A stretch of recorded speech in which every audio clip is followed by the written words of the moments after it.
Thank you for listening to Depictions Media Radio.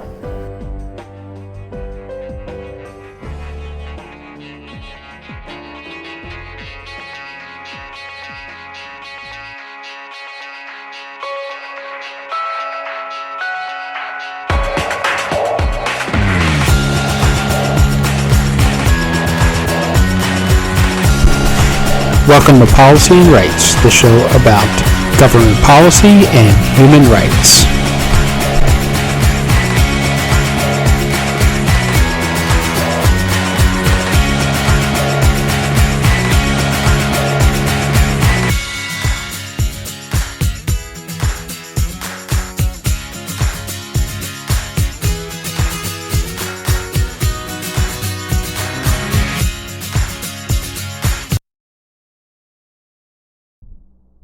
Welcome back to Policy and Rights here on Depictions Media Radio.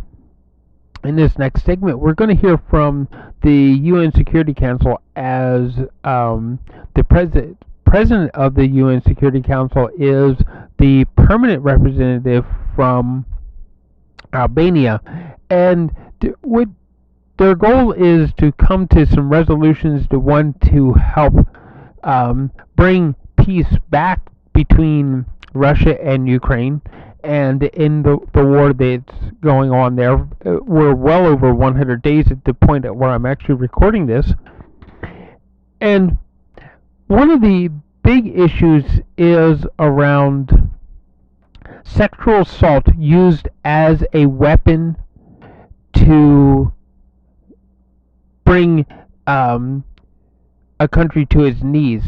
Russia has been using sexual assault as a weapon against the people of Ukraine to bring them to their knees, to try to bring them to a point where they will surrender and do exactly what Russia wants them to do. And this is becoming a big issue. It is a behavior that has been among the representing countries of the United Nations, that is something that should not ever be used. That warfare is supposed to be between combatants, soldier to soldier, that civilians, while honestly there is no way of eliminating civilian casualties from collateral damage, but civilians should never be directly targeted. When we're talking about using sexual assault as a weapon, you are literally targeting the civilians that you find on the street as your troops are marching through. And that is something that is being discussed in this particular UN Security Council meeting, and it is something that is being condemned by the United Nations overall. All of the member states of the United Nations are condemning it, and yet Russia is being accused of it with evidence to back those allegations up. So let's listen to what is happening on the United Nations floor with the Security Council, and as they discuss sexual assault used as a weapon in the Ukraine.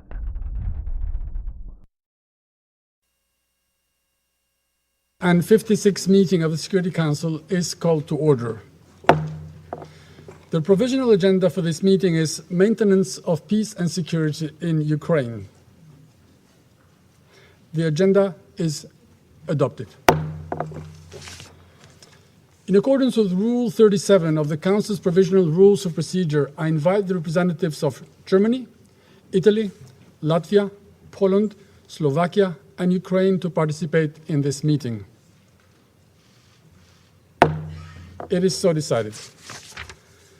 In accordance with Rule 39 of the Council's Provisional Rules of Procedure, I invite the following briefers to participate in this meeting.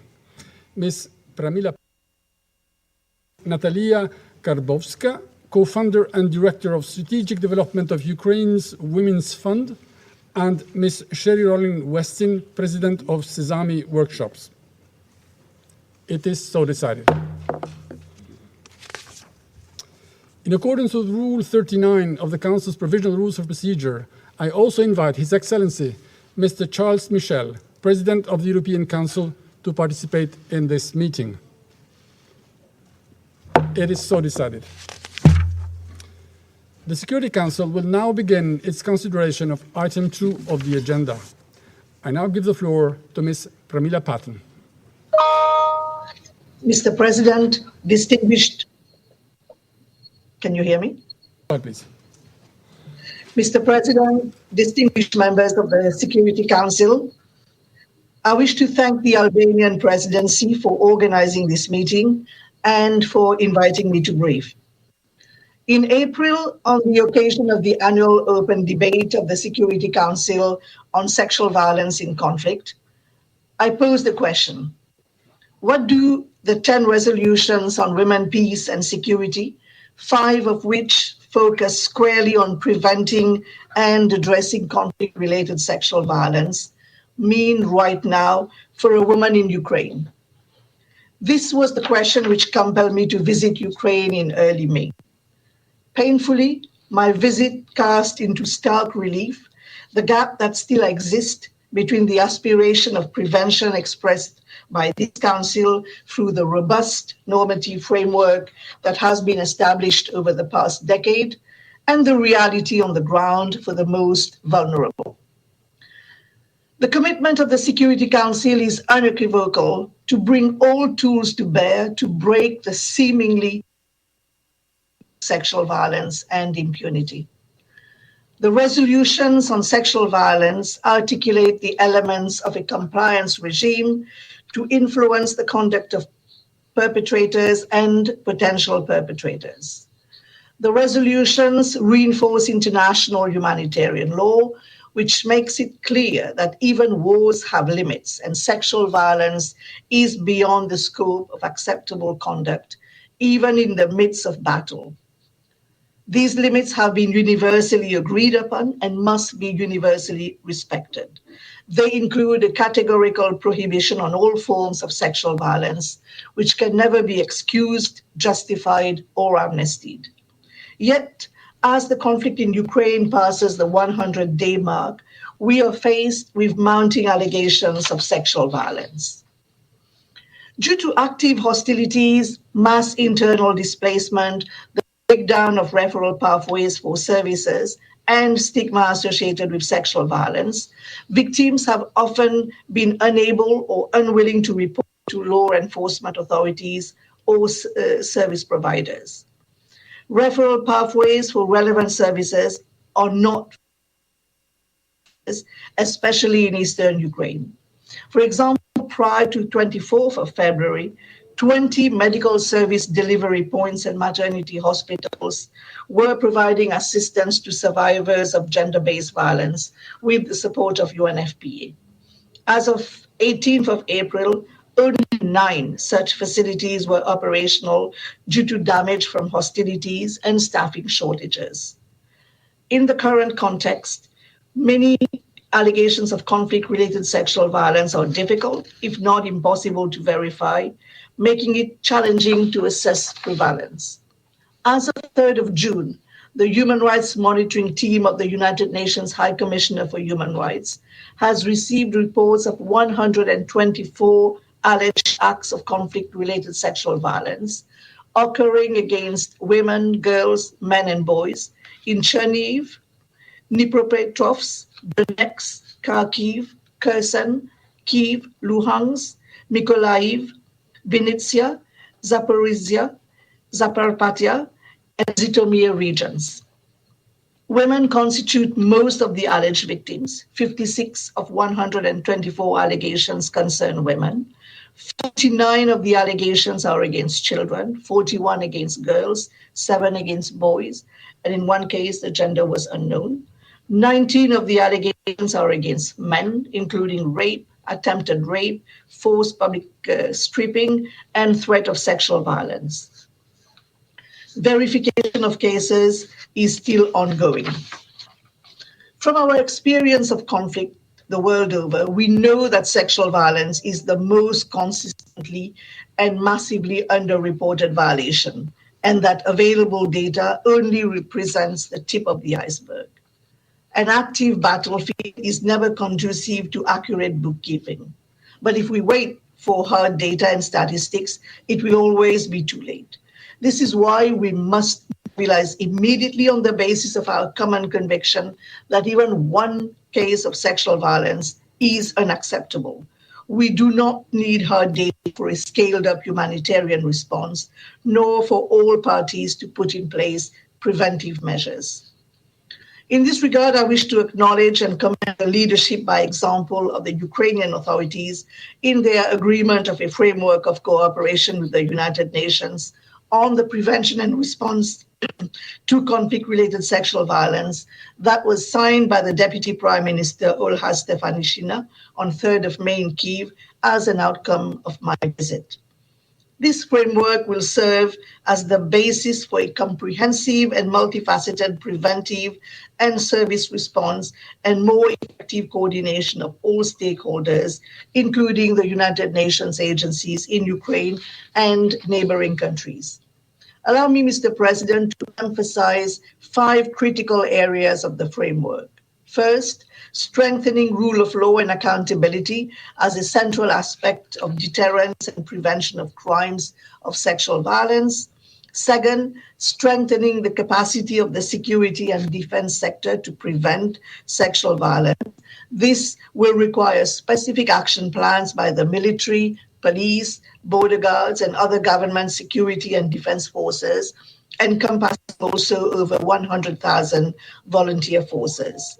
Third, ensuring that survivors of sexual violence, as well as their children, have access to comprehensive services, including sexual and reproductive health, psychological, legal, socioeconomic services, and reintegration support.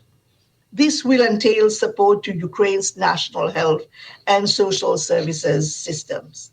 Fourth, even as we deal with the immediate challenge of conflict unabated, we must cast ahead to ongoing and future negotiations for cessation of hostilities and ensure that sexual violence is addressed in the framework of a ceasefire agreement, and that such crimes are ultimately reflected in specific provisions of any peace agreement, including those related to security arrangements and transitional justice mechanisms.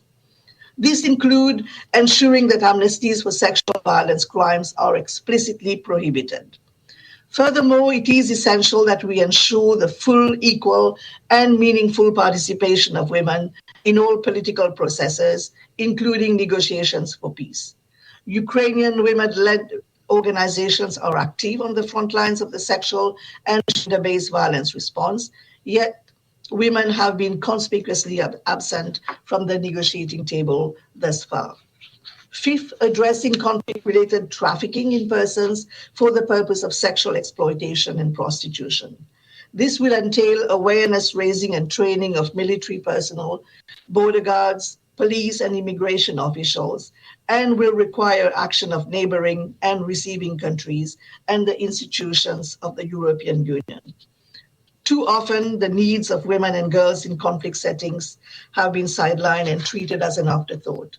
This framework of cooperation makes them an explicit priority, and I call on the solidarity of this Council and the international donor community to support the Ukrainian authorities and relevant UN entities to implement the framework. Fundamentally, this is as important for Ukraine's future as the defense and security sector expenditures, for which billions of dollars have already been mobilized. I also wish to note that last week I had the opportunity to debrief the mission of the Russian Federation to the UN on my visit to Ukraine. I emphasized that my office is at the disposal of all parties to the conflict to support the implementation of preventive measures that mitigate the acute risk of conflict-related sexual violence. Resolutions 1820, 1888, 1960, 2106, and 2467 provide a clear and unanimously agreed preventive framework, which includes issuance of clear orders through military chains of command that reinforce zero tolerance for sexual violence, and the designation of high-level civilian and military focal points to engage with my office and other relevant UN actors, among other measures. I look forward to further consultation with the mission of the Russian Federation to the UN on possible modalities for cooperation in this sphere, including the facilitation of access to areas not under Ukrainian government control. Mr. President, distinguished members of the Security Council, I wish to bring particular attention to the trafficking dimension.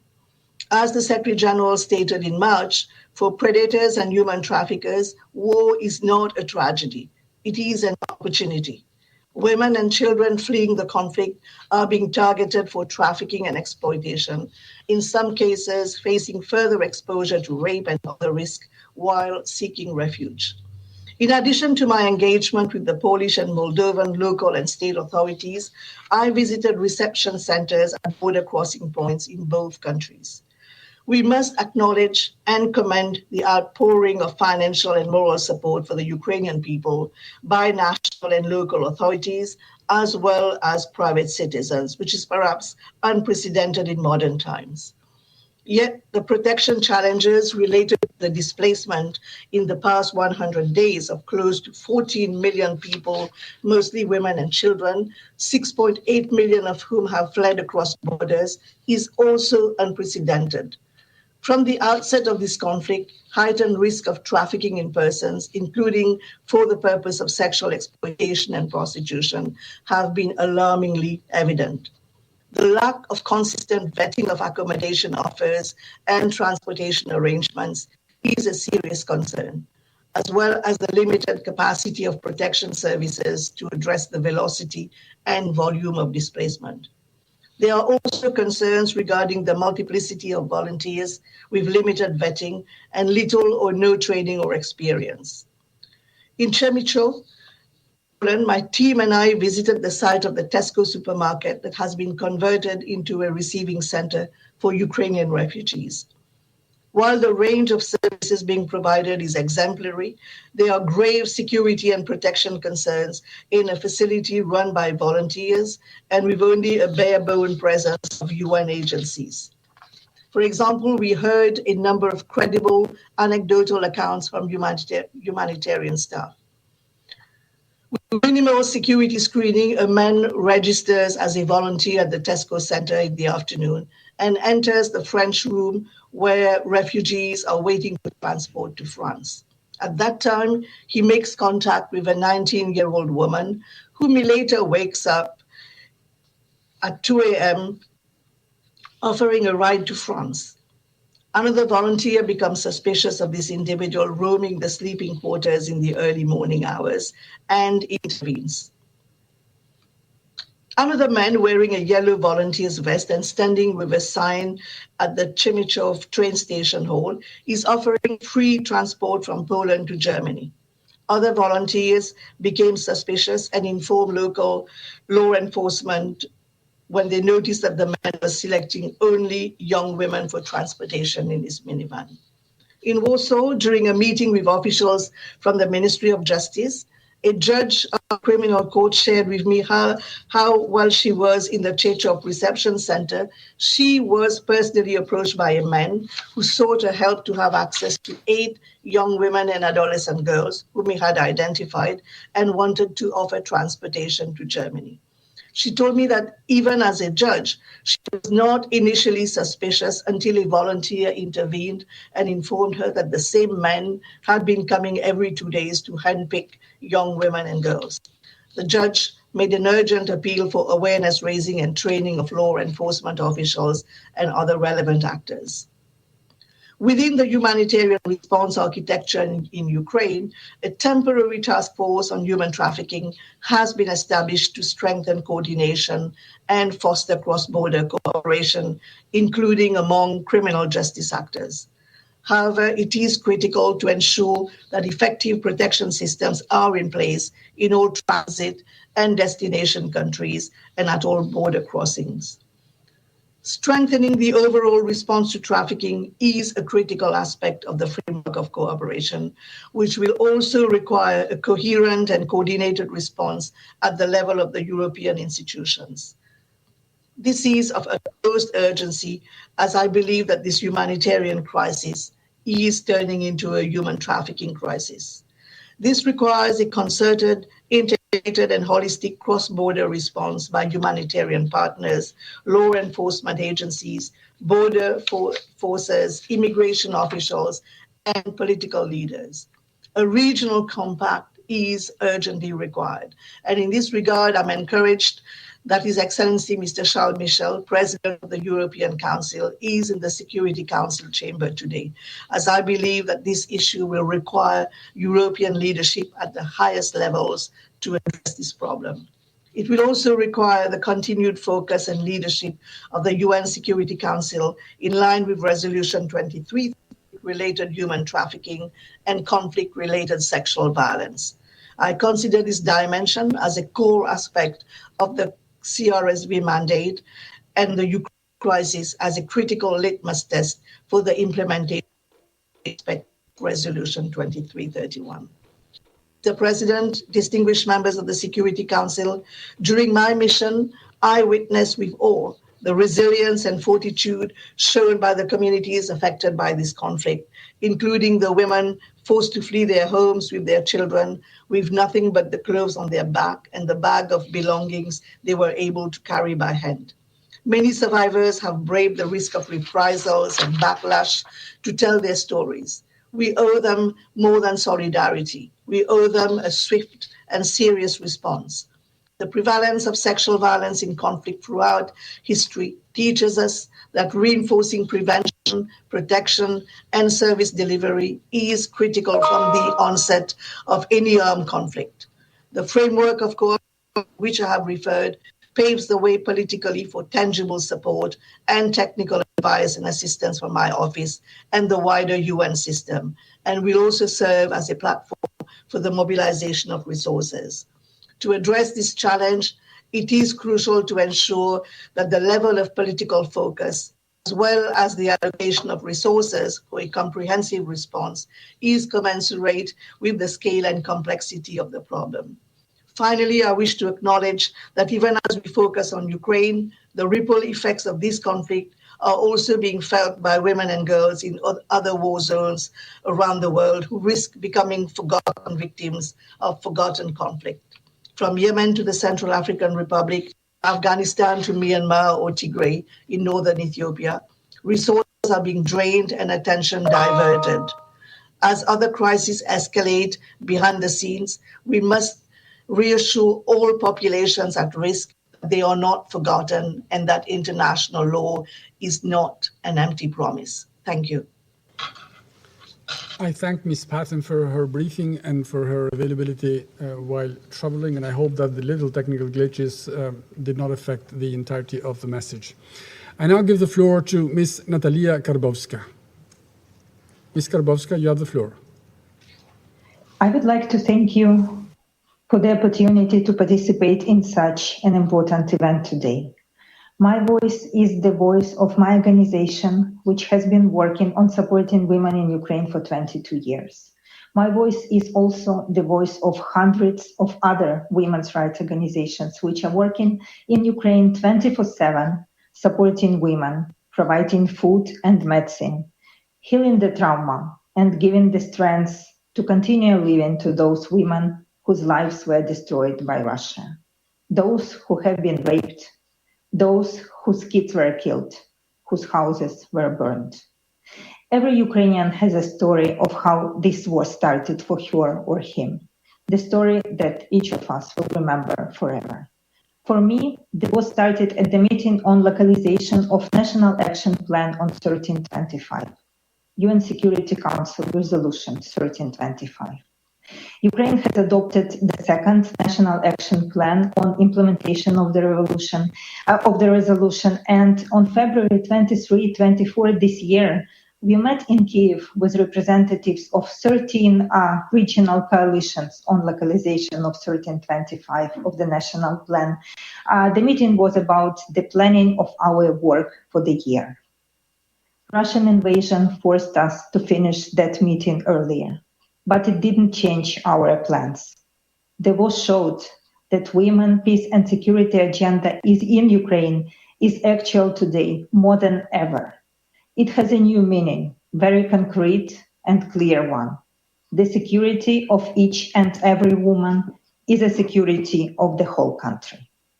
No one can feel safe when sexual violence and rape are taking place close to where you live. Women's organizations are usually the first ones that women who experience sexual violence approach. They provide psychological assistance. Together with law enforcement agencies, they document the cases and support investigation processes. I'm not going to tell you the stories of those women and children. You heard them. Yet, sexual violence in this war is the most hidden crime. And for every girl or a woman who is willing to tell her story, there are many other people who will be silent for years because of understanding of rape as a shame crime, because of the feelings, these feelings of shame among survivors, because of the feelings of guilt among those who were not able to defend them, because of the fear of getting in the same situation among neighbors. All this weaken the social connections in communities, and this is a strategy to establish control over communities. Russia is using sexual violence and rape as a terror to control civilians at the temporarily occupied territories. Although the full scale of conflict-related sexual violence is not yet known, human rights activists and law enforcement agencies estimate that hundreds of cases have been committed, not just against women and girls, but also men and boys and people of other gender identities and of all ages. So I have a question. Russia is using terror against civilians in Ukraine. There is a lot of evidence to prove this. Why it is still in the UN Security Council? How it is possible that it participates in the UN peacekeeping operations? I was at the border during these 3 months. I was at the border with Poland and saw the faces of women refugees. No relatives, language barriers, no savings in the banks, just she, her child, and a suitcase. I remember a young woman from Chernihiv region. She didn't even have a suitcase. Everything was destroyed in her house by the Russian missile. She said that her only family member now is her cat. According to international organizations, due to the Russian aggression against Ukraine, Europe is experiencing now the largest displacement since the World War II. The majority of refugees are women and children, the two groups most vulnerable to become victims to sexual and labor abuse. There was huge work done by civil society and governments to protect refugees in Europe and prevent trafficking at the border crossing. I saw myself many volunteers at the border helping with registration, offering rights, providing accommodation, distributing the contacts of hotlines. But as the war continues, Ukrainian women refugees in Europe who initially planned temporary shelter are finding themselves in need of more permanent housing and work. This opens up new risks for sexual and labor exploitation. We also know the stories of women and children who were forced to go to Russia by Russian troops through the so-called filtration camps. I met a 16 years old boy, Roman, in Western Ukraine. It was 2 months ago. He's from Mariupol. A neighbor helped him to escape and brought to Western Ukraine. Roman's mother is in Russia. Last time he saw her was when she was brutally taken to the filtration camp. Nobody knows what happened to her and if Roman will ever see her again. There are hundreds of stories like this. How is this called?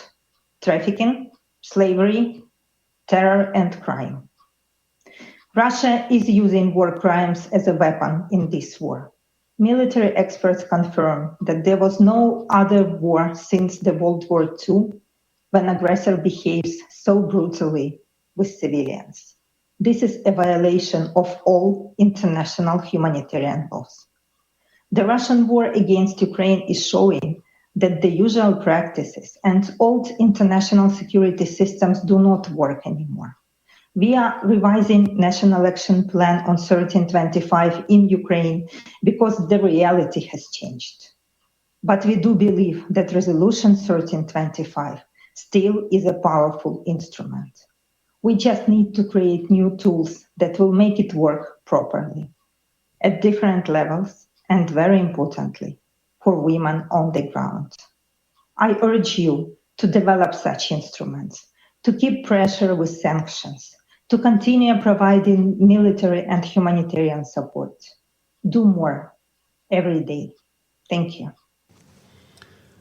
I thank Ms. Karbowska for her briefing. I now give the floor to Ms. Sherry Rollins-Weston. Thank you, Mr. President, Your Excellencies, and esteemed speakers. And thank you to the government of Albania for inviting me to address the Security Council on behalf of Sesame Workshop, the nonprofit educational organization behind Sesame Street that has been reaching children with early learning for 50 years in over 150 countries. Over the last decade, we have been working with humanitarian organizations, governments, and UN agencies to support children and caregivers who face the trauma of conflict and displacement. To date, we have reached millions of young children affected by crises in the Middle East, Bangladesh, East Africa, Latin America, Afghanistan, and now Ukraine. Today, you have heard about some of the most devastating impacts of war and conflict, including increased gender-based and sexual violence. In Ukraine, the gender dynamics of the crisis are particularly pronounced, with women and children accounting for 90% of all those who have fled the country. Inside Ukraine, the situation is equally dire. Today, I want to bring your focus to the impact this war is having on children, many of whom are witness and subject to these atrocities, and all of whom are deeply affected. I am here to urge the international community to prioritize young children and caregivers in its response to this conflict in order to help mitigate a crisis of generational proportions. Young children are not only incredibly vulnerable to the immediate physical impacts of war, but they also have the most to lose because of the early years are such a critical time in their development. There is no time in a child's life more fragile and more important than their first 5 years, when their brain is developing faster than at any other time in their life.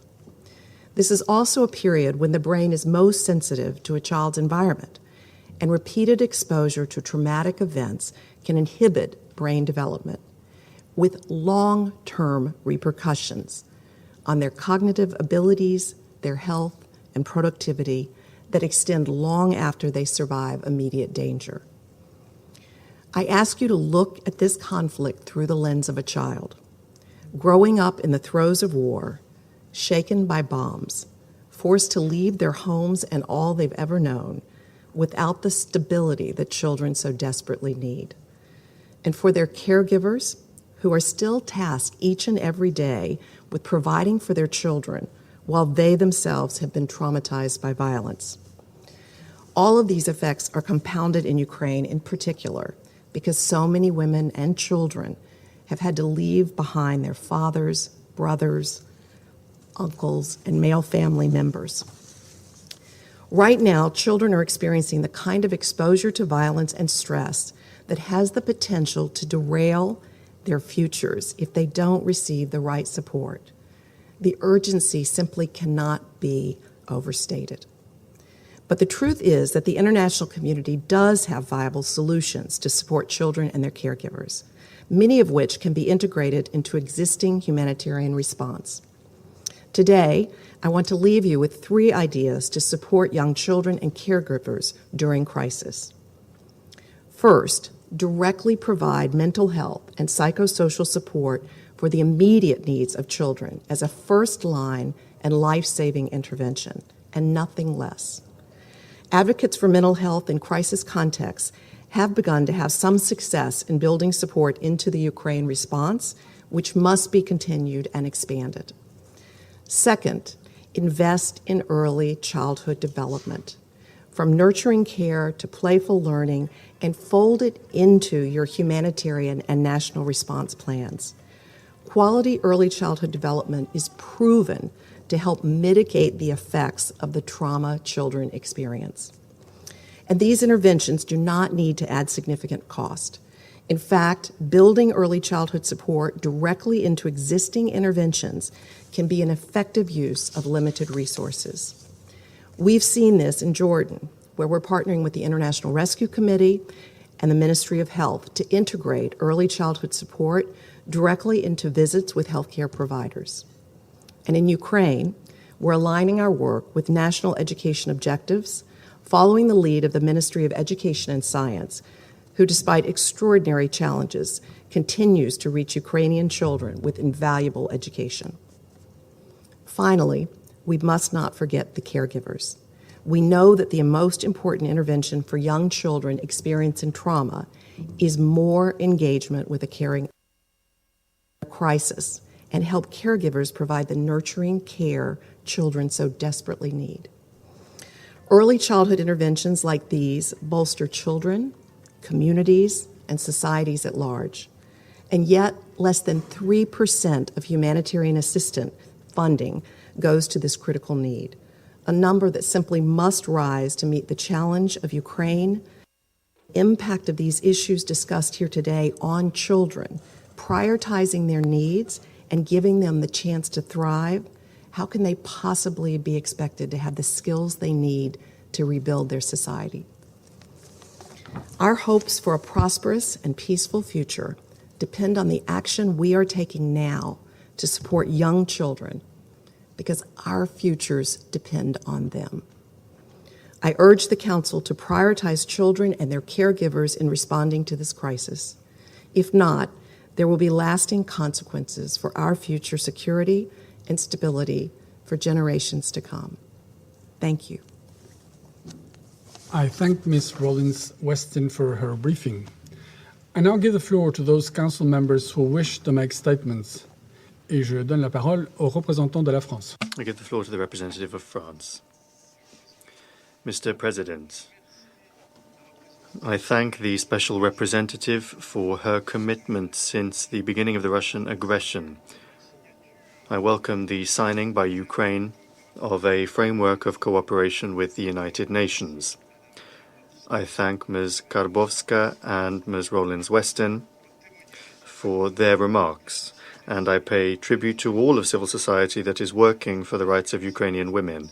I also welcome the participation in this meeting of the President of the European Council, which demonstrates the unshakable support of the European Union for Ukraine.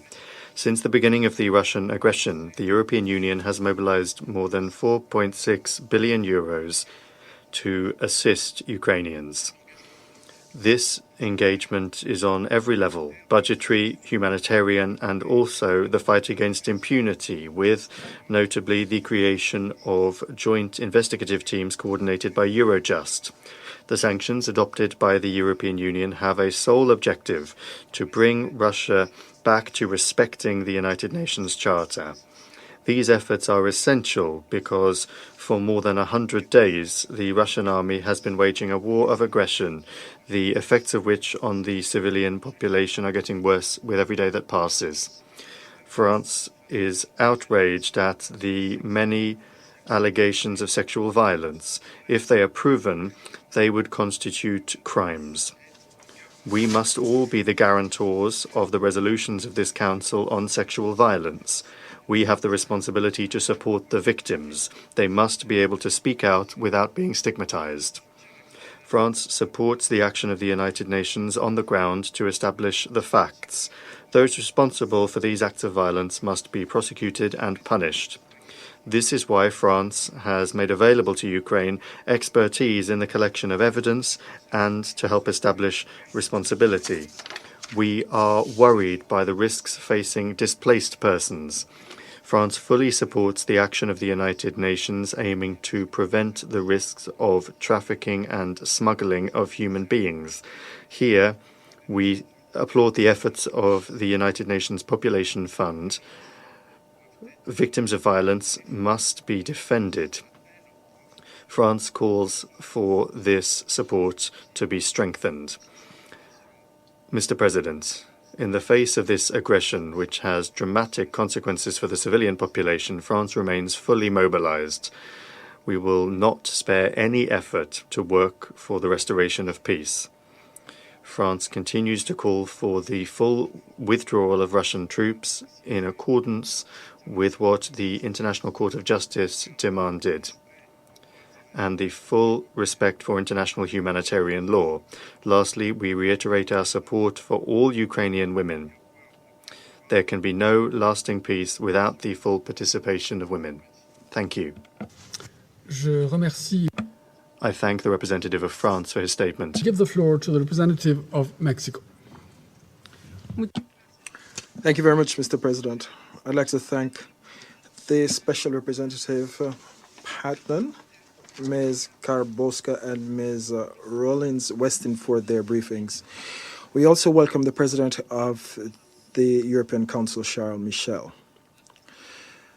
The testimonies that we heard this morning reveal yet another dimension to the tragic consequences of the invasion of Ukraine on the civilian population.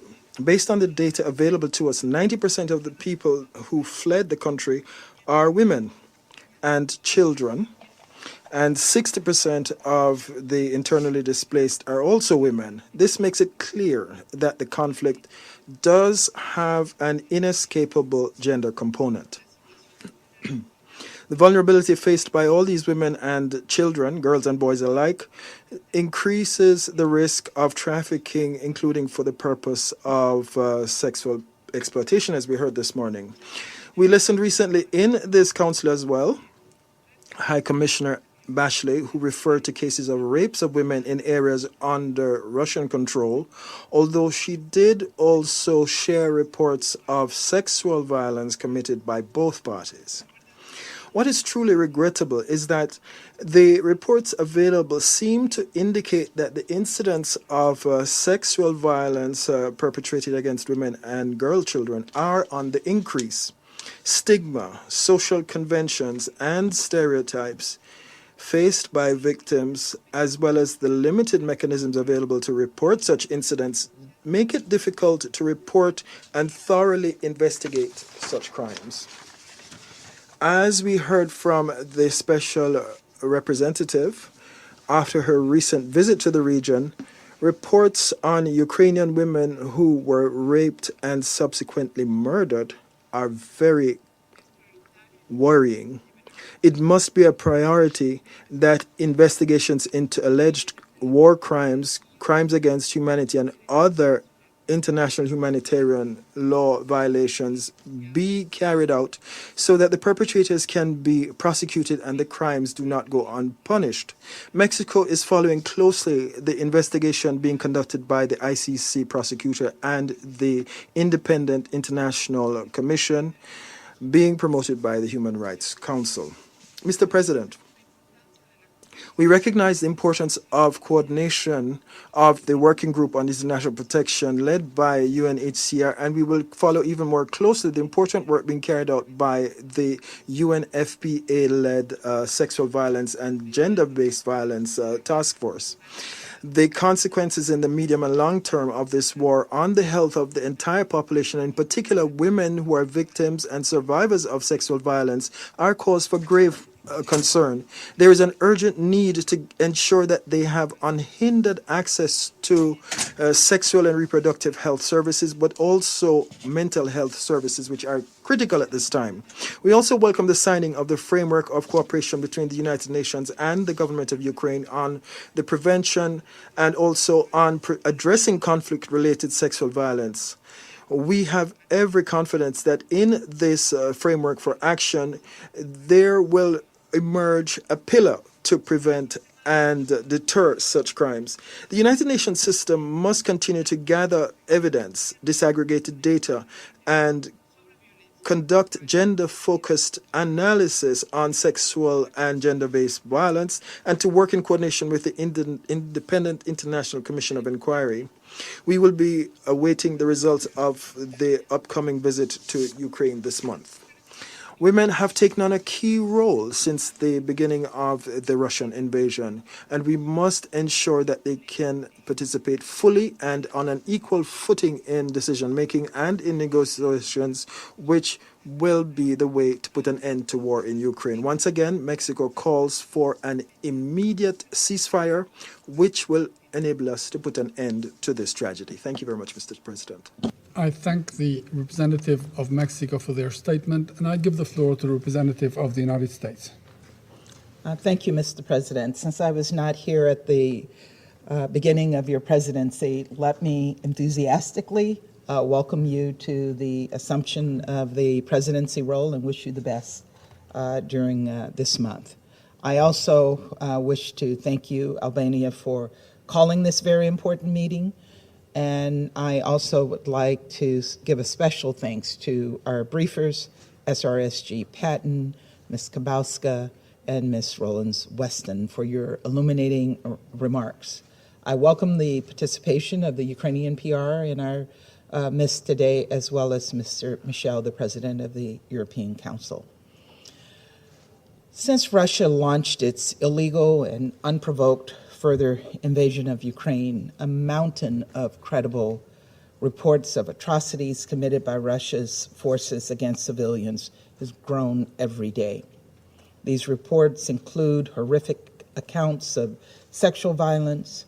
More and more allegations show Russia's soldiers sexually assaulting women and girls, as well as men and boys.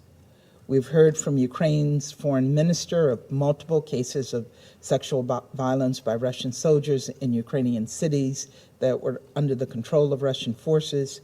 We've heard from Ukraine's deputy prime minister that Russian soldiers raped Ukrainian women for hours and then killed them. The corroborating evidence goes beyond Ukrainian officials. In Bucha, we have evidence of atrocities, including imagery that confirms the presence of mass graves. And you've heard just today from the SRSG. There in Bucha, the indications of Russia's brutality include credible reports of violence perpetrated up close and in cold blood. Individuals killed execution style, bodies showing signs of torture and sexual violence against women and girls. There have been multiple reports from survivors of Russia's soldiers breaking down doors to basements where women were sheltering and raping them. These terrible acts were done in front of their children, and they were filmed by the Russian soldiers. These are bone-chilling accounts, and we know for every account we hear, many more are unknown. In addition to the women suffering inside of Ukraine, we cannot forget that more than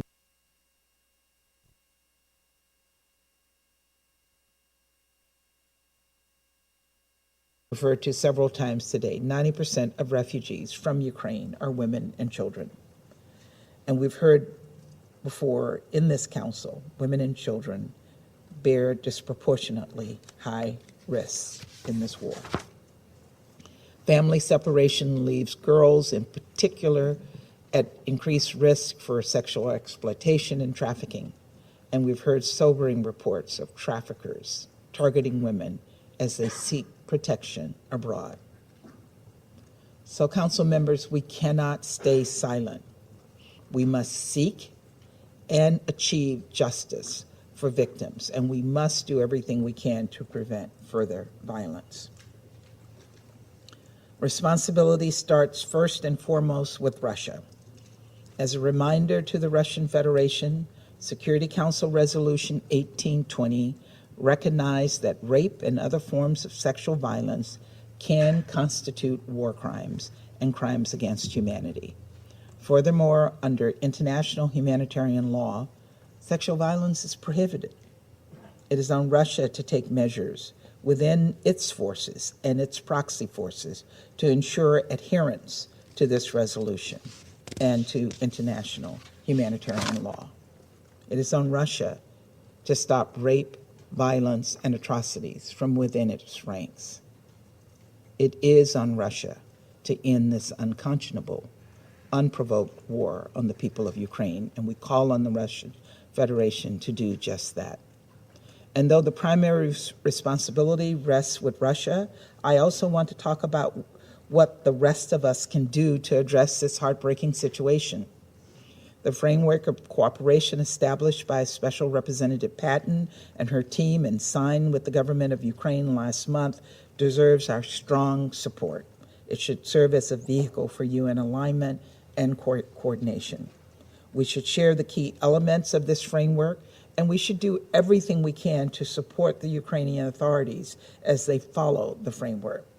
The United States will continue to support Special Representative Patten's office to facilitate this important work. The Commission of Inquiry created by the Human Rights Council can also ensure Russia does not get away with hiding atrocities. Last month, the HRC passed another resolution that called for the Commission of Inquiry to address the events in the areas of the Kyiv, Chernihiv, Kharkiv, and Sumy regions with a view to holding those responsible to account. Both the Commission of Inquiry and the UN Human Rights Monitoring Mission in Ukraine are critical to ensuring accountability. Sharing information and documenting crimes is critical to ensuring accountability for crimes of rape and other forms of gender-based violence. This can only be done through effective investigations of reports of such crimes and trials in appropriate criminal courts. And all of this requires resources. Many on this council have emphasized their political commitments to preventing gender-based violence. Now is the time to provide proof of that commitment, to match words with actions. Ukraine is counting on us. Finally, as we work to achieve accountability, we must also do right by the survivors of sexual violence.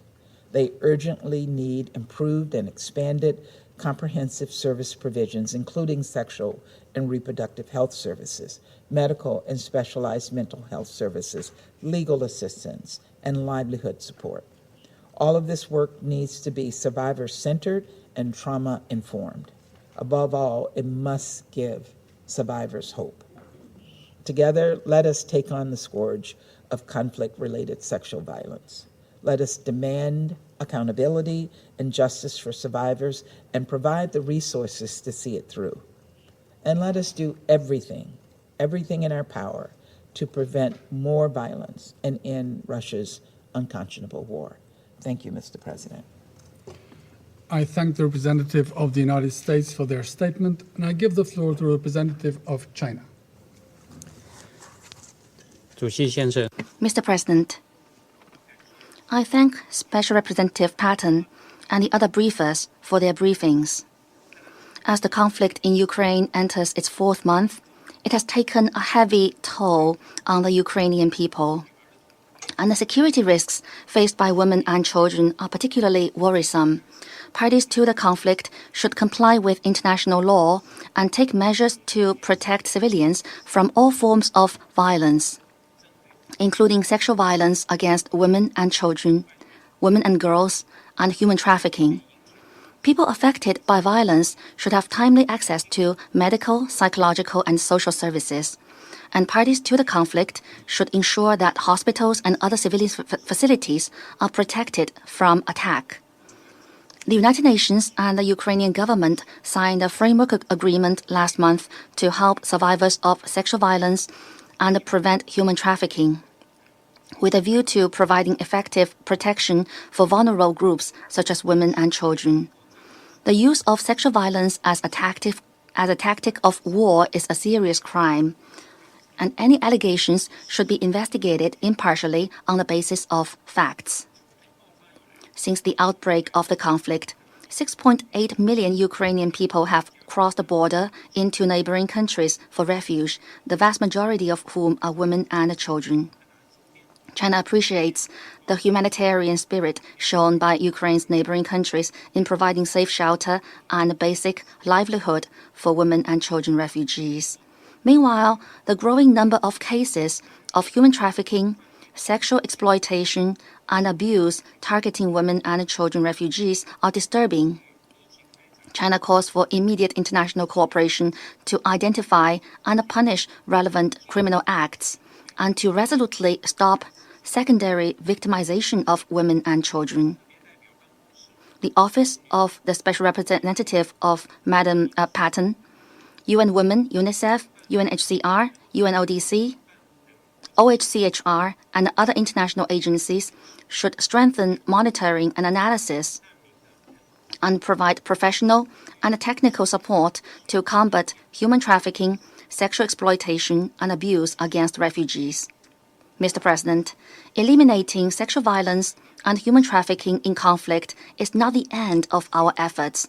Only through ceasefire and restoring peace can the trauma of conflict on women and children be fundamentally avoided.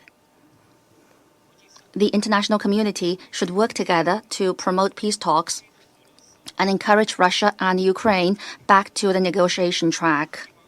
We hope the upcoming meeting between Russia, Ukraine, the UN, and Turkey will help the parties gradually build mutual trust while resolving the food issue in Ukraine. Neither providing weapons nor imposing sanctions and pressure will solve the problem, but will only perpetuate and expand the conflict. People in Ukraine and other developing countries have no reason to pay the price for geopolitical and bloc confrontations. At a time when human destiny is shared and global security is indivisible, no country can or should seek its own absolute security at the expense of the security of others. And international and regional security cannot and should not be guaranteed by strengthening military blocs and cutting off supply chain and industry chain. China once again calls on parties concerned to put international and regional peace and security first and play a constructive role in the proper resolution of the crisis in Ukraine. Thank you, Mr. President. I thank the representative of China for their statement, and I give the floor to the representative of Ghana.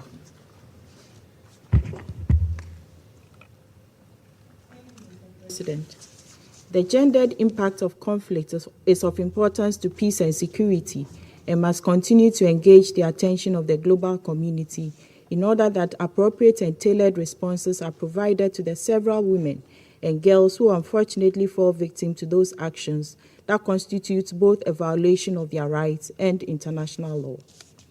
We are therefore grateful to Special Representative Pramila Patten, Natalia Kaborska, and Sherry Rollins-Westing for their briefings and for drawing attention to the unfortunate development of conflict-related sexual violence and human trafficking in Ukraine, and more importantly, on the protection, assistance, and support being provided to the women and girls. 2 months ago in this very chamber, members of the Security Council and the wider UN membership were briefed by Ms. Patten during the open debate on conflict-related sexual violence, with an emphasis on accountability as a form of prevention. At that open debate, Ukraine was listed among conflict environments where the scourge of conflict-related sexual violence remained a chilling reality for many. Today, as Ukraine takes center stage in our discussions on conflict-related sexual violence and human trafficking, we, who are entrusted with the details of the heartbreaking circumstances, owe it to victims and survivors to channel our dissatisfaction into action. We are reminded of our obligation as an international community to ensure that prevention, accountability, and a survivor-centered approach, which are at the heart of Resolution 2467, are not reduced to mere rhetoric, but are translated into real and tangible action on the ground. Ghana condemns all acts of sexual violence and human trafficking in Ukraine, including as a weapon of war, and stresses the need to hold perpetrators accountable. We reiterate our support for all ongoing accountability efforts, including investigations by the Ukrainian authorities, civil society organizations, and the International Criminal Court, among others. We further express our support for global calls to designate such acts as war crimes and submit that conflict-related sexual violence and human trafficking should be treated as a basis for targeted sanctions against culpable actors, in keeping with the importance this Council attaches to accountability and ending impunity. Ghana is appreciative of the efforts of all humanitarian and aid agencies present in Ukraine, as well as the member states who have responded to the call for real action and continue to offer a hand of hope in parts of the country where it is needed the most. Training and capacity building for UN field and humanitarian workers, civil society organizations, local women groups, and media organizations in Ukraine are absolutely essential in ensuring that such entities are adequately equipped to provide sufficient sensitization against stigma. Dealing with the problem of stigmatization would encourage an increasing number of victims not only to report violations against them, but also support justice delivery on their behalf by testifying and staying engaged throughout the prosecution processes. In accordance with Resolution 2475, the UN must urgently reduce the risk of trafficking through the provision of effective assistance and protections to refugees and internally displaced persons without discrimination, in particular on grounds of race, gender, disability, or other status, recognizing that discrimination and racism may increase vulnerability to trafficking. No child in Ukraine should endure the horrible experience of being trafficked for the purposes of sexual exploitation. We urge all relevant UN agencies to ensure that child protection systems in Ukraine are continuously and adequately resourced. There is also a crucial need to ensure access to safe accommodation and enhance the protection of displaced and refugee children, taking into consideration their best interests to prevent them from being trafficked. It is important to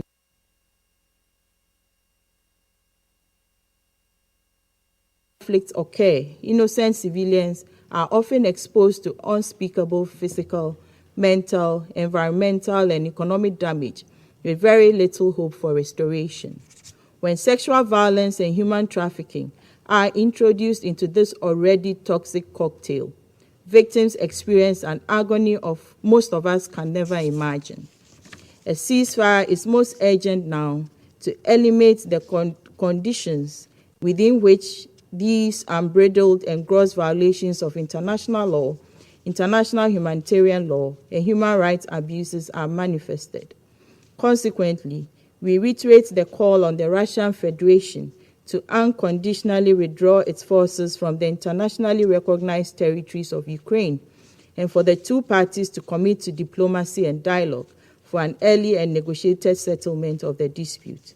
We believe that through a meaningful and sustained engagement centered on the principles of the Charter, international law, and the norms that facilitate peaceful coexistence and assure stability, the parties will better be equipped to address their mutual security concerns.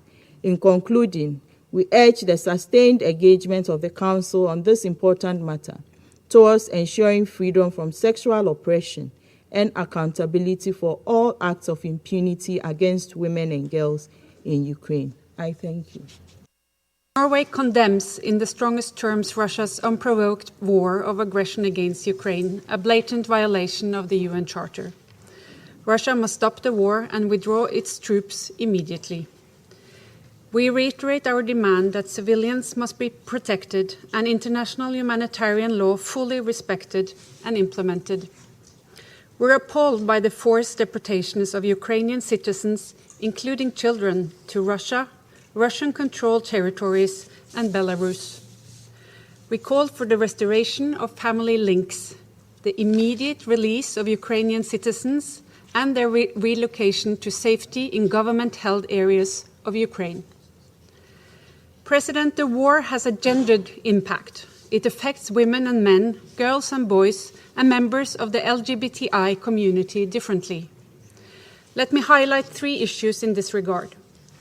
First, attacks on healthcare institutions and staff are denying people, including women who are pregnant or in labor, safe access to sexual and reproductive health services. Second, the high number of survivor accounts of rape and other forms of sexual and gender-based violence. Children will be born of war. Their rights and well-being and that of their mothers must be ensured. And third, the high risk of trafficking as displaced people seek safety across borders. These violations and risks must be addressed. And in response, Norway has increased our support to UNFPA and other humanitarian actors that provide sexual and reproductive health services. We underline the importance of gender and age-differentiated responses to meet the needs of the civilian population, including Ukrainian IDPs and refugees. This must include access to mental health and psychosocial support, and sexual and reproductive health services for all, regardless of the gender indicated in their passport. Also, unaccompanied Ukrainian children are in a particularly vulnerable situation. Child protection services must be ensured.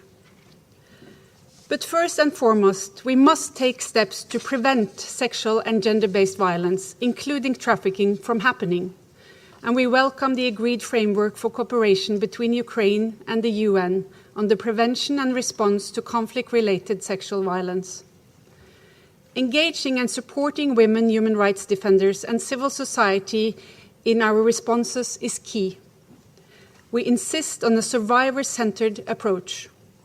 It is vital for the survivors, their communities, and Ukraine as a whole to be able to overcome the trauma and stigma that has been brought on them by this war, and to move forward together. Atrocities must be investigated, and those responsible held accountable. We support, therefore, the ongoing investigations, including the work of the ICC and the Commission of Inquiry for Ukraine. Expertise on conflict-related sexual violence, gender, and children's rights are crucial in these processes. And we underline the critical importance of strong and independent human rights institutions and accountability mechanisms in Ukraine. There must be zero tolerance for sexual and gender-based violence and trafficking, and no impunity for perpetrators. Accountability is vital to ensure justice for the survivors and prevent future sexual and gender-based violations everywhere. I thank you. I thank the representative of Norway for their statement, and I give the floor to the representative of Brazil. Thank you very much, Mr. President. Mr. President, at the outset, let me thank the briefers, Pramila Patten, Special Representative of the Secretary General on Sexual Violence and Conflict, Ms. Skarbowska, and Ms. Westin, for their valuable accounts of the situation in Ukraine with reference to sexual violence and human trafficking. As the conflict in Ukraine has entered its 4th month, the full extent of its humanitarian consequences are still being assessed by the international community.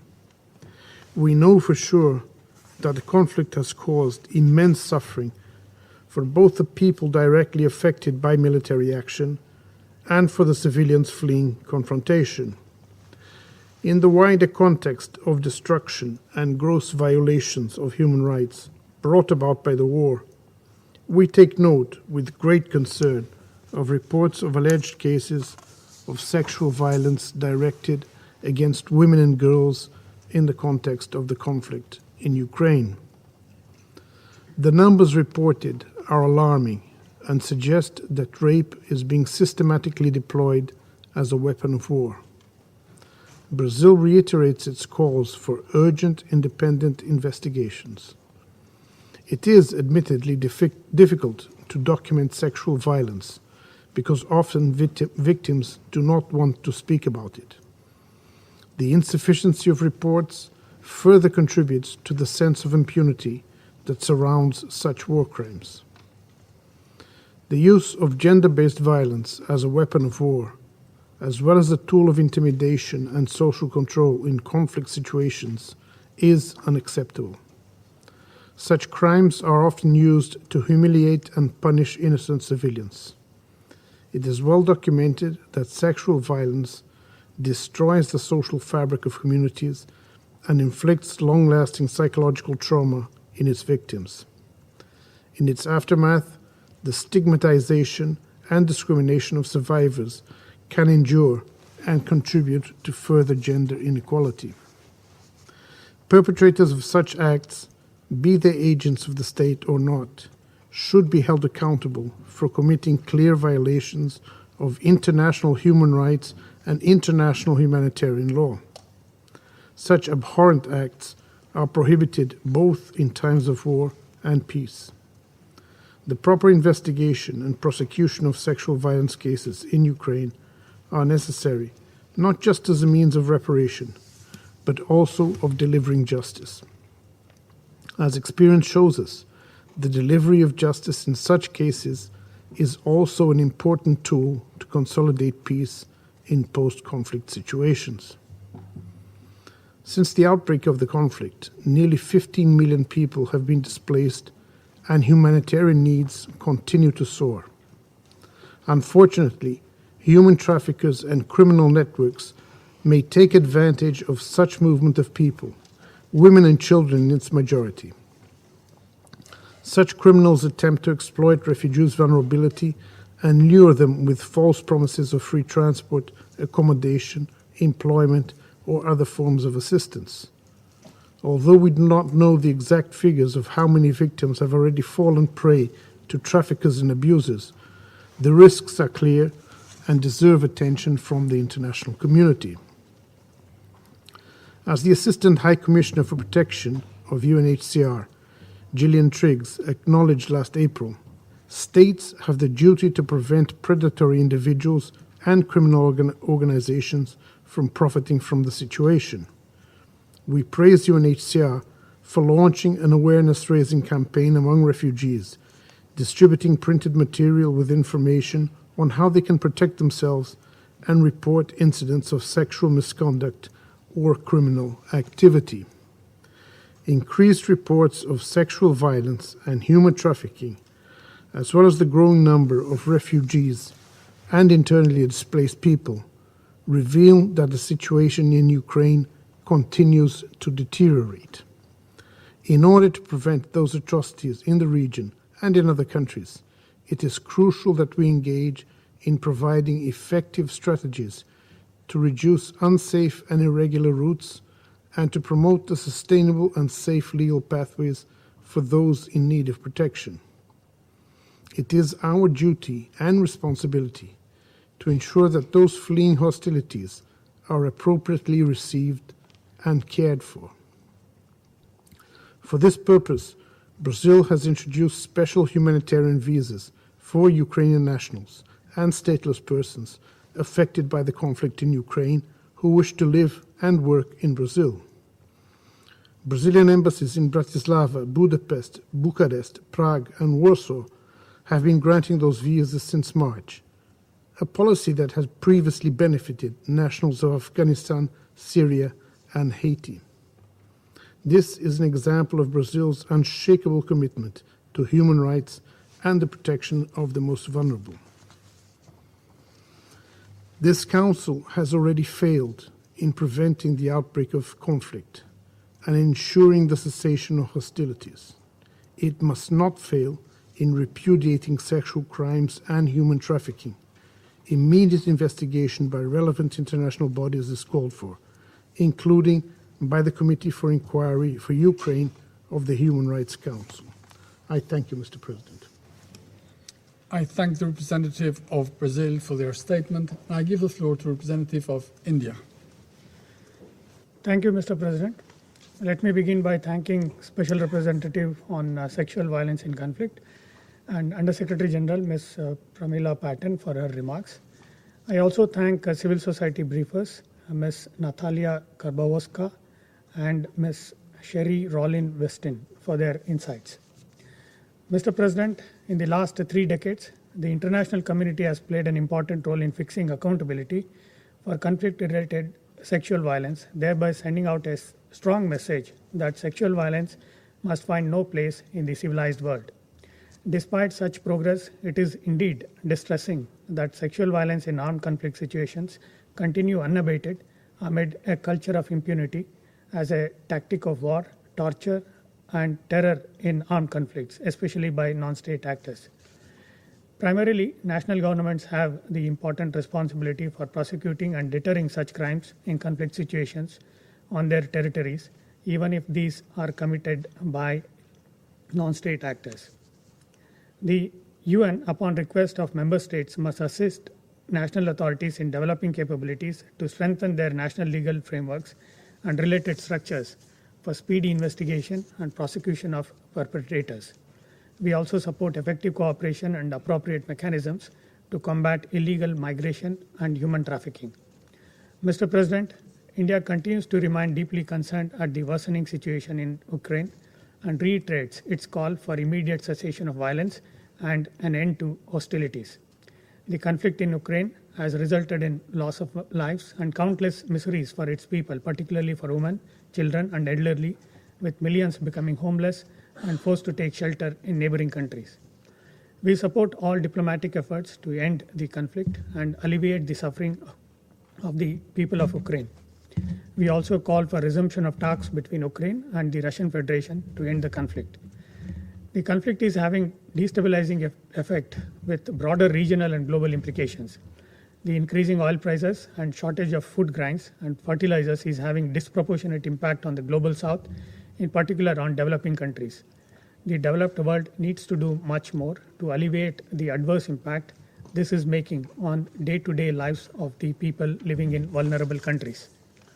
India is committed to work constructively in mitigating the adverse impact of the conflict on food security and in ensuring that vulnerable countries have sufficient cushion against fluctuations in the global market.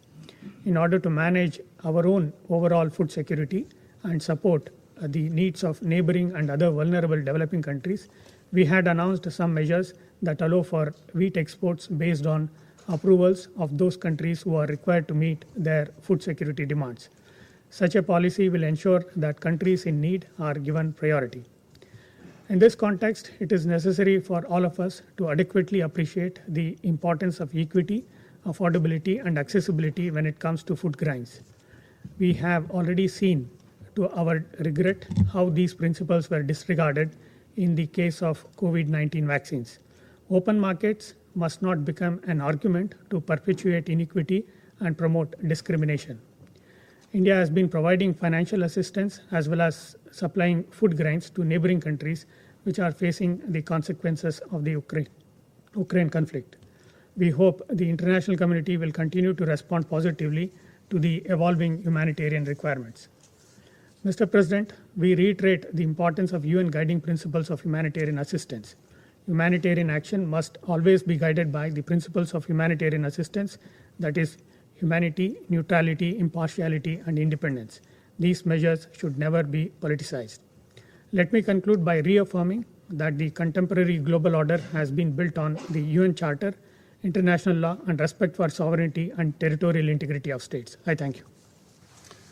I thank the representative of India for their statement, and I give the floor to the representative of the United Kingdom. Thank you, President.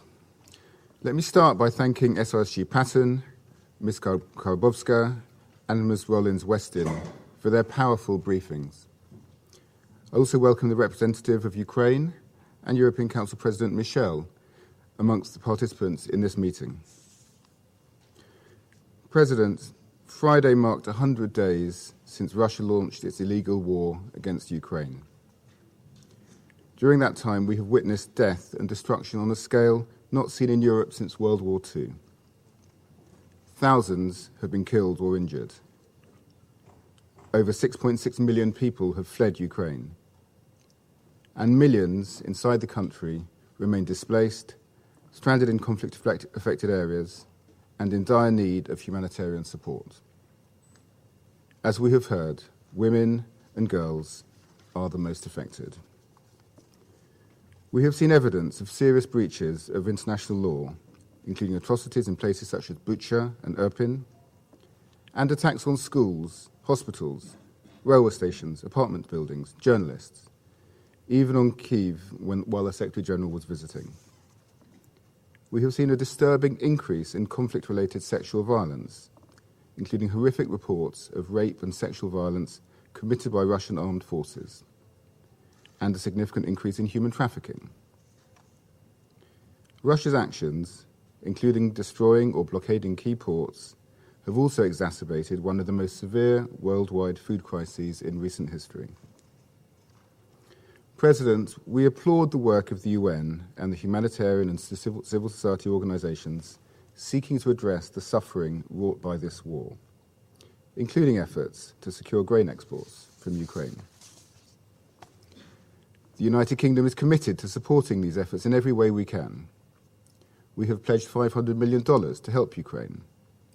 This includes funding to the UN and to civil society organisations helping survivors of gender-based violence, including sexual violence.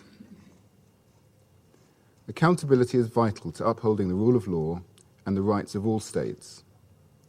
The United Kingdom is assisting with the important task of evidence collection and preservation, including on sexual violence. We are collaborating closely with the Ukrainian Prosecutor General and have deployed specialist UK war crimes and conflict-related sexual violence experts to Poland to provide support. At the open debate on the 13th of April, we launched the Murad Code, designed to support safe evidence collection from survivors of sexual violence. A Ukrainian language translation has been shared with the Ukrainian Prosecutor General. We continue to look at all international options to tackle these heinous crimes and hold perpetrators to account. President, this war is appalling and unjustified, as appalling and unjustified after 100 days as it was on its first.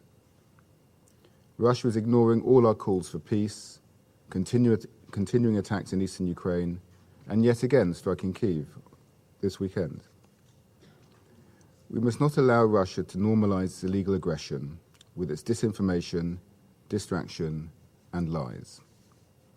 We must instead demand that Russia ends the suffering it is causing. This means immediately ceasing its invasion and withdrawing its forces, as the Secretary General, members of this Council, and the General Assembly have demanded, and as the International Court of Justice has ordered. Thank you. I thank the representative of the United Kingdom for their statement, et je donne la parole au représentant. I now give the floor to the representative of Gabon. Thank you, Mr. President. Mr. President, we're taking the floor for the first time since the beginning of your presidency. I'd like to congratulate you on your presidency of the Council, and also thank you for the initiative of convening this important debate on sexual violence and trafficking in persons in the context of the situation in Ukraine. I'd like to thank the Special Representative, Ms. Pramila Patten, for her instructive briefing. And I'd also like to thank Madame Natalia Karboska and Ms. Sherry Rollins-Weston for their respective first-person accounts, briefings. Sir, as we take the floor this morning in the Council, our thoughts are with those who in Ukraine or in neighboring countries have fallen prey to the agony of the war besetting them for almost 100 days now. We assure them of our solidarity with them in the moments of terror and distress. On behalf of my country, I pay tribute to the women and men who are standing by them as part of humanitarian missions to alleviate the daily atrocity faced by survivors. We want to say that humanitarian assistance, which is so vital in such circumstances, must be provided without hindrance to those who need it, without any politicization, in conditions of security and respect, and with the assurances provided under international humanitarian law. My dear colleagues, the statistics coming out of the latest report on the situation provided by OCHA on the war in Ukraine are frightening. They confirm the predictions of a toll that grows heavier as fighting intensifies on the ground. Civilians continue to pay the heaviest toll of the hostilities. Indeed, over 7 million people have been displaced in the country, and approximately 6.8 million of them are refugees. We're very concerned at allegations of sexual violence that persist, especially against women and children, as well as persistent reports of growing networks of trafficking in persons. We welcome here the initiatives of United Nations specialized agencies to prevent and curb threats and serious human rights violations. We welcome the monitoring and outreach carried out by Ms. Patten's office. And it is our hope that the cooperation agreement signed with the Ukrainian government will enable better prevention of such crimes as well as stronger operational response. We also welcome the mechanisms set up by the United Nations, UNFPA, but also the International Organization for Migration, to provide appropriate responses in the medium and long term, as well as to provide medical and legal assistance.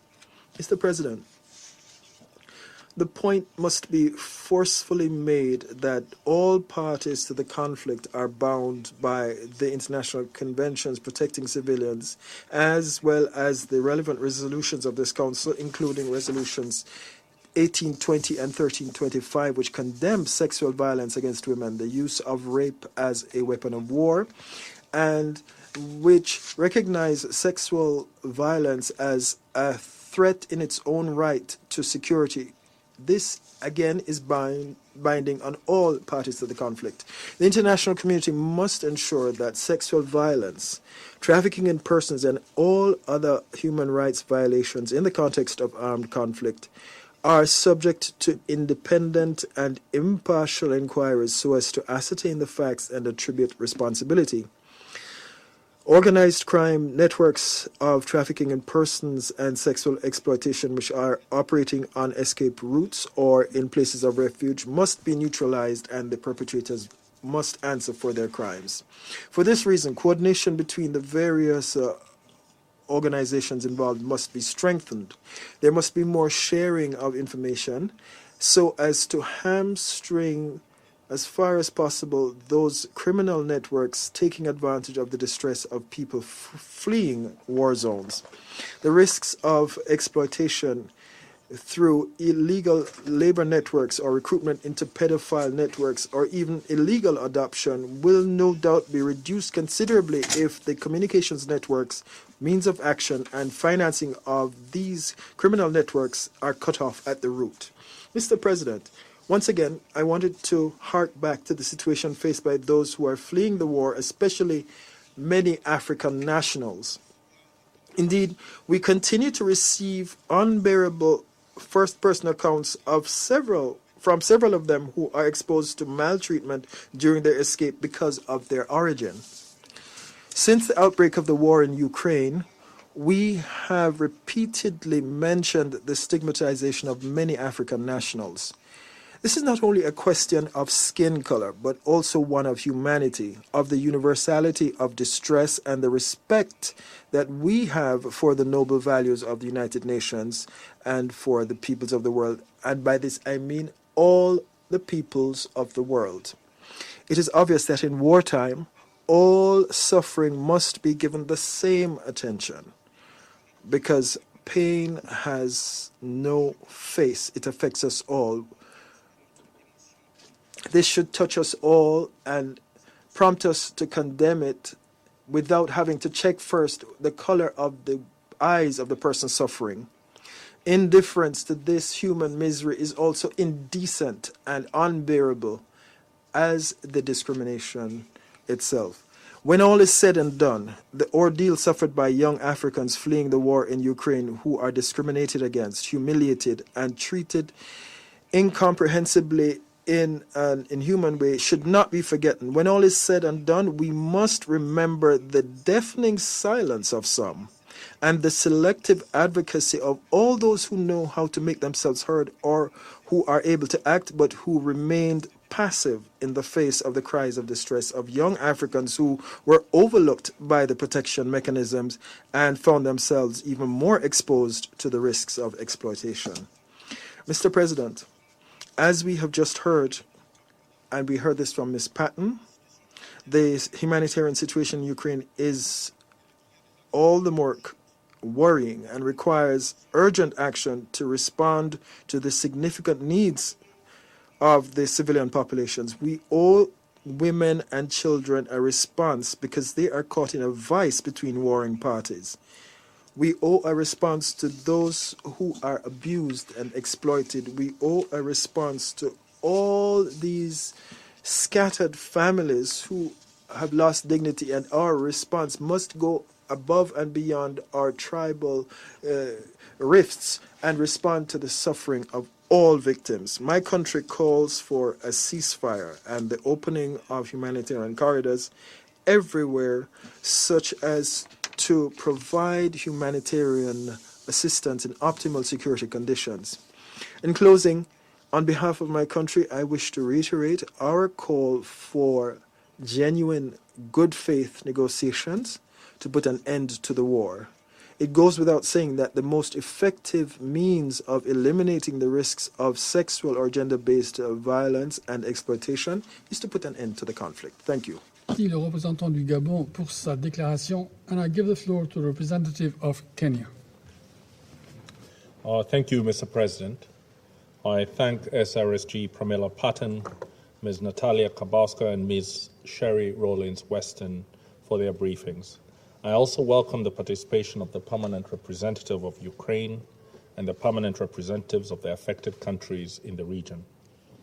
This morning, it is with a heavy heart that the Kenya delegation sends its condolences to the people and government of Nigeria for the brutal murder of dozens of worshippers at St. Francis Catholic Church in the town of Owo in Ondo State. Such an act of terrorism is a crime against humanity, which we condemn in the strongest terms. It invites its council to redouble its efforts to ensure terrorist groups are met with the strongest condemnation and opposition.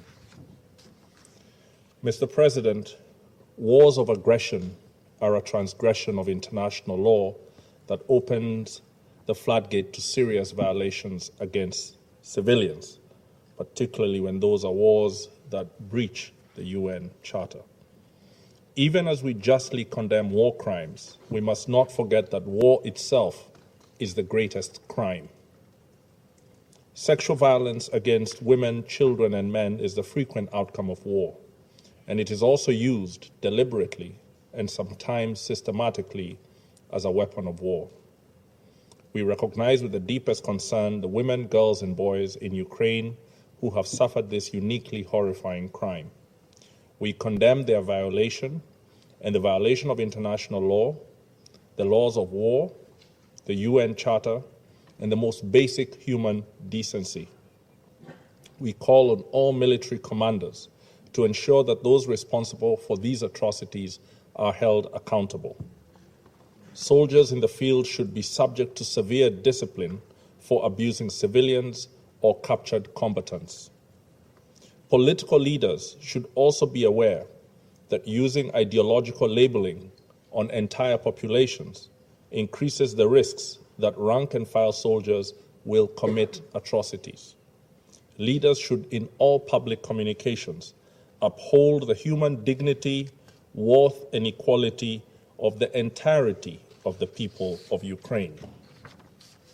We urge all concerned UN agencies and those in Ukraine and neighboring countries to do their utmost to deliver medical and psychosocial support to the survivors of sexual violence and trafficking. More should be done to ensure humanitarian corridors and safety from military targeting for the millions who remain vulnerable in besieged cities and villages.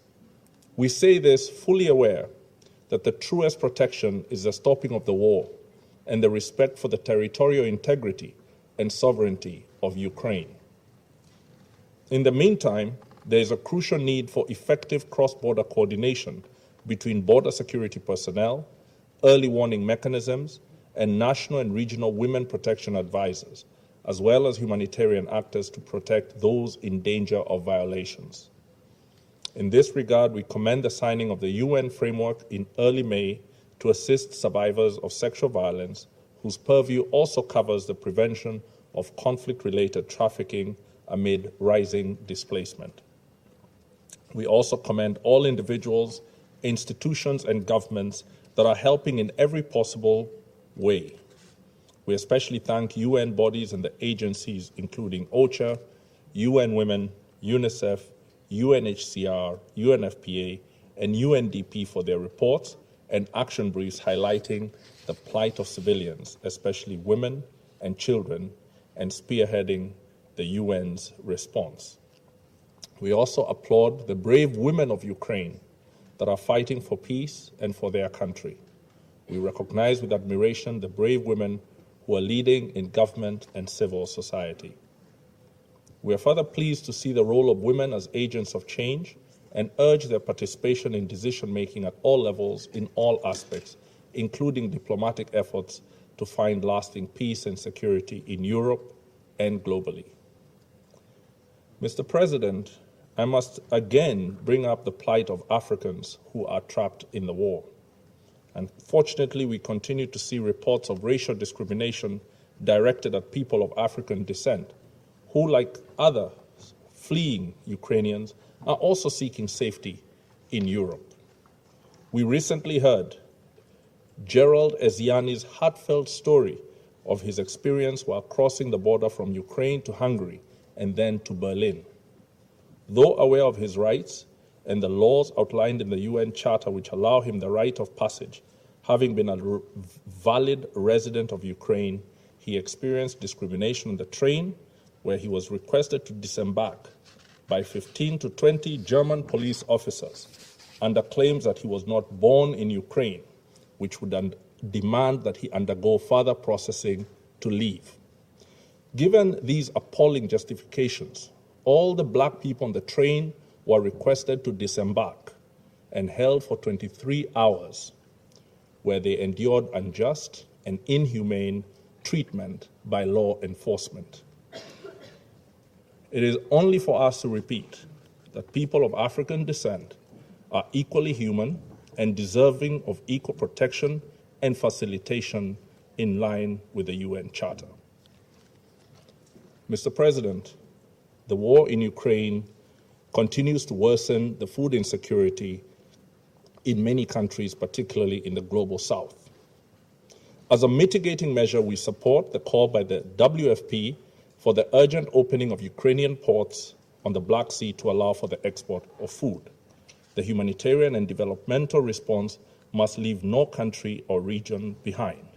We commend the efforts of the African Union chairperson and the chair of the African Union Commission for their engagement of leaders who are in a position to open up the movement of food from Ukraine and to the world.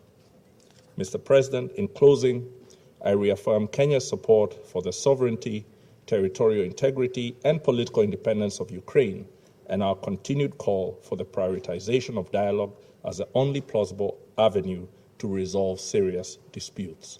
I thank you. I thank the representative of Kenya for their statement, and now I give the floor to the representative of the United Arab Emirates. Mr. President, I'd like to join others in thanking Ms. Patten, Ms. Skarbowska, and Ms. Rowlands-Weston for their very insightful briefings. I also welcome the participation of Charles Michel, the President of the European Council, as well as Ukraine in this meeting. Before the latest crisis in Ukraine, the world was already in the midst of the worst refugee crisis since World War II. This has, in turn, been the cause of almost unfathomable levels of sexual violence and human trafficking. In 2016, the International Labour Organization estimated that 28.7 million women and girls around the world were in a condition of forced labor, debt bondage, forced marriage, slavery, and trafficking. The Secretary General's report on human trafficking in 2020 noted that 70% of all identified trafficking victims were women and girls, 77% of whom were trafficked for sexual exploitation. My region, the Middle East, has been at the epicenter of this crisis for more than a decade, with millions displaced and exploited. The conflict in Ukraine is therefore making an already horrifying global crisis worse. In just over 100 days, almost 14 million people have been displaced, more than a quarter of Ukraine's population. The majority of them are women and children. We have already seen disturbing reports of conflict-related sexual violence and of women and children falling victim to organized criminal gangs operating human trafficking rings. As we have heard today, this conflict demands a serious, gender-centered international response that prioritizes the needs and safety of women and children in times of conflict. We also note with concern and concur with our colleagues from Kenya and Gabon that all refugees must be treated equally and without racism. Following the topic chosen for today's discussion, I'd like to focus on the following points. First, we commend the framework of cooperation that SRSG Patten's office signed with the government of Ukraine on the prevention and response to conflict-related sexual violence. Cooperation between the UN and relevant authorities in Ukraine and their human trafficking task force in areas including improved access for survivors of sexual violence to health and social services is critical. We support the SRSG's plan to deploy an expert on trafficking to cooperate with authorities in Ukraine and in neighboring countries because we believe that it will help mitigate the horrific exploitation of women and children across the region. Initiatives like this are positive and necessary steps and can boost the capacity and efforts of neighboring countries to prevent exploitation and combat trafficking. We note Ms. Patten's message that a regional compact is urgently required and that the UN Security Council should continue to lend its support on the humanitarian context of this conflict, and the UAE supports both suggestions. Second, we already know how essential yet difficult it is to collect sex disaggregated data in conflict situations, including to better understand the impact of the conflict on human trafficking and conflict-related sexual violence. Initiatives like the rapid gender analysis carried out by UN Women and CARE International provide insight on the gender dynamics of the conflict in Ukraine and are the type of analysis that can guide a better and more tailored response to the needs of Ukrainian women and girls. They should continue to be well funded. Third, the conflict continues to undermine food security globally, which disproportionately affects women and girls. When mostly men take part in conflict, it is women who are forced to put food on the table for their families by any means necessary. We know that food insecurity exacerbates vulnerabilities and can result in women facing violence and exploitation as they seek to support their families, especially in rural areas. Because of these knock-on effects, this Council must keep global food insecurity exacerbated by this conflict at the top of our agenda. To that end, the UAE commends the Secretary General for his efforts to facilitate the shipment of grain from Ukrainian ports and encourages all ongoing efforts. Mr. President, there are many actions that can be taken to mitigate, prevent, and respond to conflict-related sexual violence and human trafficking in Ukraine, but there is only one real way to stop it. That would be to end the conflict with a diplomatic solution in which women are full, equal, and meaningful participants, included in all mediation and dialogue efforts. We hope to see that happen, and with urgency, in accordance with international law and the UN Charter. Thank you, Mr. President. I thank the representative of the UAE for their statement, and I give the floor to representative of